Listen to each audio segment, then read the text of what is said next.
Hi all, welcome to Easy Cooking with Preeti. இன்றைக்கி ஒரு instant ரசம் recipe எப்படி செய்யுதுன்னு பார்க்க போகிறோம். இது சிம்பிளான ரெசிபி, அதே நேரத்தில் ரொம்ப டேஸ்டியான ரெசிபி.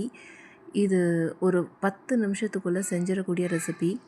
ஸோ வாங்க எப்படி செய்கிறதுன்னு பார்க்கலாம். ஒரு மிக்ஸி ஜாரில் 2 தக்காளி போட்டுக்கோங்க.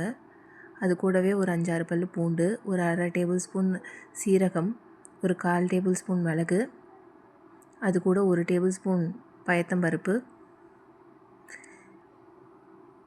கொஞ்சமாக புளி, இது எல்லாத்தையும் போட்டு ஒன்றா அரைச்சிக்கோங்க. அரைச்சி ஒரு பாத்திரத்தில் ஊற்றிக்கோங்க. ஊற்றி அது தேவையான அளவு தண்ணி ஊற்றிக்கோங்க. தண்ணி ஊற்றி நல்லா கரைச்சிக்கோங்க.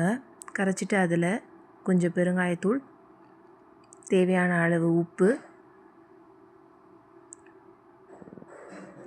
1/4 டேபிள் ஸ்பூன் மஞ்சத்தூள், இது கூடவே ஒரு பச்சை மிளகாய் உடச்சி போட்டுக்கோங்க. அது கூட ஒரு கை நிறைய கொத்தமல்லி போட்டு நல்லா பிசைஞ்சுக்கோங்க. அப்போ தான் அந்த பச்சை மிளகாவோட காரமும் கொத்தமல்லியோட வாசனையும் அந்த ரசத்தில் இறங்கும். ரொம்பவே டேஸ்டியாக இருக்கும். ஒரு சின்ன கடாயில் எண்ணெய் ஊற்றி கடுகு உளுத்தம்பருப்பு தாளித்து கருவேப்பிலை போட்டு வதக்கி அது அந்த ரசத்துலேயே கொட்டிடுங்க.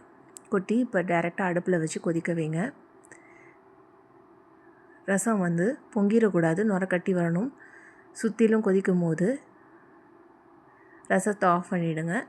அதிகமாக கொதிச்சா ரசத்தோட வாசனையும் டேஸ்ட்டும் மாறிடும். அவ்வளோதாங்க, சிம்பிளான ரசம் ரெசிபி. இது எங்கள் ஆச்சியோட ரெசிபி. ரொம்பவே டேஸ்டியாக இருக்கும்.